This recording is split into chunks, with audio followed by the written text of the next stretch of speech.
প্রাথমিকের TET ঘিরে কড়া নিরাপত্তা লক্ষ্য করা গেল পুরাতন মালদার মঙ্গলবাড়ি ওসমানিয়া হাই মাদ্রাসায়। পুরাতন মালদার 7টি পরীক্ষা কেন্দ্রে প্রায় 3200 জন পরীক্ষা দিচ্ছেন। পরীক্ষা কেন্দ্রে ঢোকার আগেই টেট পরীক্ষার্থীদের দেহে তল্লাশি চালানো হয়। পাশাপাশি বায়োমেট্রিকের মাধ্যমে পরীক্ষা কেন্দ্রে পরীক্ষার্থীদের প্রবেশ করানো হচ্ছে। এই পরীক্ষা কেন্দ্রের বাইরে এবং ভেতরে মালদা থানার পুলিশের তৎপরতা লক্ষ্য করা যায়।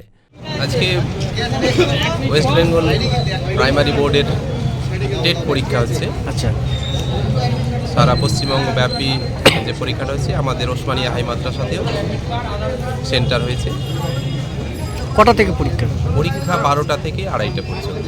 কেবলমাত্র 2টো অ্যাডমিট কার্ড, একটি পাসপোর্ট সাইজ ছবি, একটি আইডি প্রুফ আর লেখার জন্য একটা বল। আমি এসেছি বৈষ্ণবনগর থেকে। কালিয়াচক? কালিয়াচক। কোথায় সিট পড়েছে? ওসমানিয়া হাই মাদ্রাসা, মঙ্গলবাড়ি। মঙ্গলবাড়ি। মূলত গেটে ঢোকার সময় কি দেখা হচ্ছে আপনাদের? কিভাবে প্রবেশ করাচ্ছে?